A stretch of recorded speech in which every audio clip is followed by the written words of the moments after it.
5 e última, saideira. Outra de física moderna. Só que esse aqui que eu achei a mais difícil de lembrar a equação, porque é uma equação que cai muito pouco, tá?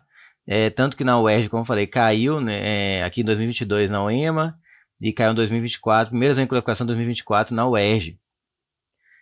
A UERJ deu a equação, né? Porque é meio maldade fazer o aluno lembrar, mas eu acho que não está errado não cabe recurso, porque até onde eu sei, faz parte do escopo do ensino médio, só que como é lá do finzinho, física moderna, acaba que muitos professores não têm tempo de dar esse assunto, nem no cursinho às vezes.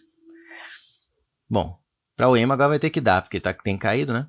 A teoria da relatividade e seu criador Albert Einstein são protagonistas de diversas produções de ficção científica, junto com buracos negros, viagens no tempo, entre outras ideias que fascinam as produções científicas em filmes e em seriados. No filme Planeta dos Macacos, inclusive na questão que eu resolvi da UERJ, eu falo sobre isso.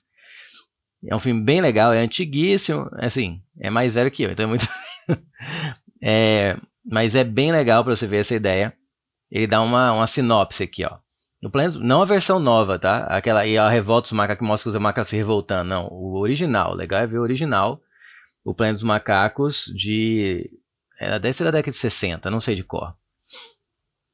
Mas 1960 e pouco, eu acho. Tô chutando. Ele vai dar a sinopse aqui. Trabalha bem essa parte da relatividade, do tempo, da dilatação do tempo. No filme Planeta dos Macacos, astronautas, após entrar em modo de hibernação, né, para não envelhecer, ficam lá adormecidos sem envelhecer, viajam para o futuro. Por que viajam para o futuro? Porque quando você viaja a velocidades perto da luz, o tempo ao seu redor passa mais rápido do que dentro da sua nave. Então, quando você acorda depois de 5 anos, passaram, sei lá, dependendo da velocidade, 10 anos, 15 anos no lugar que ficou para trás, na Terra, por exemplo. Tá? Então, o tempo passa, digamos, mais devagar, ou pode dizer que o tempo passa mais rápido, o tempo dilata. É como se a estrada do tempo se esticasse, 1 segundo, que é desse tamanho na Terra, vira um gigantão para quem está te vendo ali, para onde a nave está percorrendo. Várias maneiras de entender isso. Mas, enfim, os astronautas entram numa nave, ficam hibernando e viajam para o futuro. No sentido de que o tempo vai passar mais devagar para eles, quando eles acordarem, vai ter passado muito tempo lá fora. Né? Em dado momento, 2 relógios são mostrados. Essa parte eu não lembro, vou ter que ver de novo. Eu não lembro que mostrava 2 relógios no filme. Espero que esteja falando da versão antiga, mas realmente eu não lembro todos os detalhes, faz tempo que eu vi. 2 relógios são mostrados, um marcando o tempo na Terra, o outro marcando o tempo na nave. Na nave, quem está na nave não sente o tempo correr ou passar mais devagar, assim, agora estou em câmera lenta. Não. Tá? Para quem, na verdade, está vendo de fora, poderia ver lendo na nave algo passando, como se fosse passando em câmera lenta. Mas para a pessoa que está na nave, está tudo normal. Ela não percebe nenhuma variação visível. Assim, tá? Se ela estiver fechada na nave. Né? Na narrativa, a missão falha, levando os astronautas para um planeta habitado por uma sociedade de macacos. Só que não é. Né? Vamos ver se ele vai falar aqui. Esse é um baita spoiler. Mas enfim. Ao saírem da nave, os relógios são novamente mostrados, quantificando os efeitos da teoria da relatividade restrita, que é a dilatação do tempo. Então mostra antes, eles viajando, e depois mostra depois a diferença de tempo, permitindo o cálculo da velocidade da nave e da duração total da viagem. Eles não dão spoiler, então também não vou dar não. Assista o filme e sabe o que acontece aí. Então parece que a missão falha, eles caem em um outro planeta, que é habitado por uma sociedade de macacos. Tá? Porque a missão era para ficar viajando e depois voltar para a Terra, mas parece que ele cai em outro planeta porque não tem nenhum terráqueo, não tem um humano lá, só tem uma sociedade de macacos inteligentes. Mas o tempo com certeza passou diferente para quem estava nesse planeta do que para eles na nave.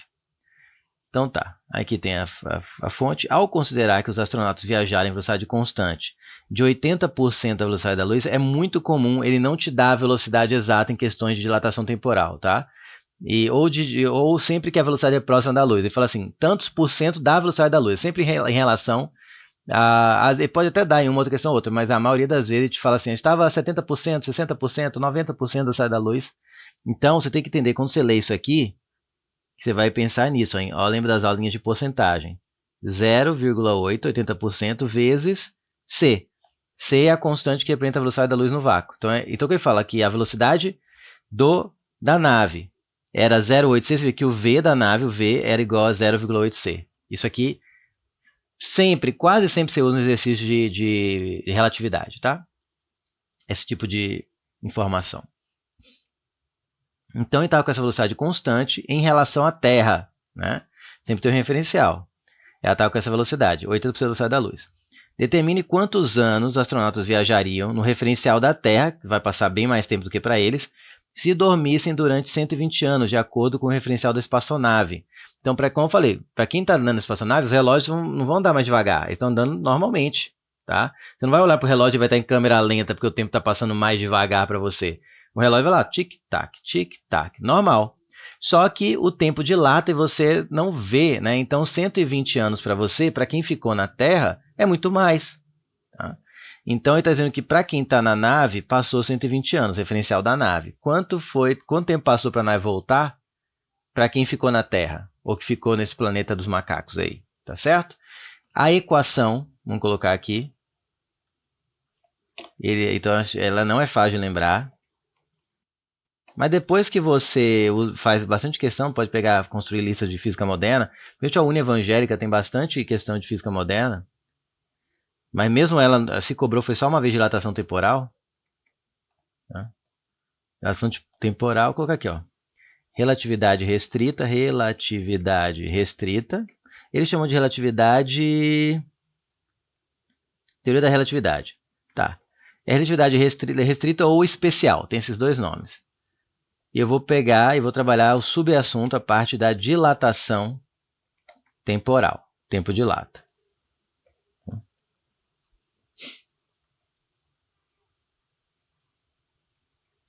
Beleza. Como que eu calculo a dilatação do tempo? Eles usam 2 e 1. Eu gosto de colocar tempo... Como que eu fazia? Fazia com esse jeito. Normalmente escreve assim, delta T2. Você vai ver muito livro assim, igual a delta T1. E aqui vai ser 1 menos, ó, essa é a parte mais difícil de lembrar. V sobre C, onde V é a velocidade do objeto, da nave aqui no caso. C é a constante da luz no vácuo, velocidade da luz no vácuo. Isso aqui está ao quadrado. E você põe uma raiz aqui em cima disso tudo. Tá? Essa parte aqui aparece em muitas equações, se não em todas, relatividade restrita. Tá? É o fator de correção de Lorentz. Então, a gente não vai aparecer com esse nome, eu não vai ficar dizendo o nome para você, mas você vai ver esse raiz de 1 menos V sobre C ao quadrado em várias equações de relatividade restrita, ou relatividade especial. Tá? É ele que faz as correções, digamos, que adapta as equações aí. Às vezes ele aparece multiplicando, às vezes dividindo. Uma coisa que me ajuda a memorizar, vai a dica, as fórmulas de relatividade, é lembrar que esse fator que aparece sempre, se eu lembrar que esse fator aqui é um valor sempre menor que 1, né? Na verdade é menor ou igual, né? Quando aqui é C, não, tende a 0. Quando é 0, tende a 1. Então ele é menor ou igual a 1, né? Porque se a velocidade do fluxo estiver parado, aí aqui vai dar 0, vai dar raiz de 1 é 1. Tá? Então esse fator de correção de Lorentz é um valor entre 0 e 1. Porque se for C, aí vai dar 0. É um valor entre 0 e 1 esse valor de baixo. Se é um número entre 0 e 1, quando eu divido uma certa quantidade por um valor entre 0 e 1, eu aumento essa quantidade, o resultado dá maior que essa quantidade que eu dividi. Ou seja, por essa equação eu sei que o delta T2 vai ser maior que o delta T1. Então, o delta T2, para essa equação escrita dessa forma, vai ser o tempo de quem ficou na Terra. Tá? Vou colocar assim, o tempo de referencial, vou colocar o tempo de repouso. Eu gosto de usar isso, R de repouso, mas não sei se é o melhor não. Eu adaptei isso para as questões de vestibular. Como os livros costumam usar 2 e 1, mas para mim 2 e 1 é muito chato de lembrar, mas eu sei que lembrar de repouso às vezes pode pegar, porque fala, está em repouso em relação à nave. Você tem que pensar em quem está se movendo perto da luz e quem não está se movendo. Tá? Então, aqui é o tempo para quem, vou colocar assim, ó, aqui é o tempo, vou até mudar, para quem é repouso, e aqui eu vou colocar quem está se movendo. Observe que não é quem está dentro da nave, mas é entre o objeto que se mexe e o referencial inicial, o referencial parado, né? Eu gosto de colocar RM, repouso e movimento. Quem estava se movendo saiu da luz e quem ficou na Terra. Mas se quiser usar 2 e 1, fique à vontade, tá? O melhor para lembrar mesmo, para não errar, é lembrar que esse fator ele aparece ou multiplicando ou dividindo. Sempre é raiz quadrada de 1 menos V sobre C ao quadrado. E ele é um valor entre 0 e 1. Então, se ele aparece multiplicando, ele diminui o valor que ele está multiplicando. O resultante vai ser menor que o valor que ele multiplica. Se ele aparece dividindo, como ele está entre 0 e 1, a divisão do valor inicial por ele acaba dando um valor maior. Então eu sei que o maior é o que quem fica parado, o tempo passa, aí você encaixa as coisas. Memorize como achar melhor. Essa é a equação de dilatação do tempo e eu vou aplicar aqui. Então, ΔT para quem ficou na Terra, referencial de repouso, é igual ao ΔT para quem está viajando em movimentos velocidade próximas à da luz, dividido pelo fator de correção de Lorentz, 1V sobre C ao quadrado. Você vai encontrar também V quadrado sobre C quadrado, dá na mesma, né? Aí é matemática básica.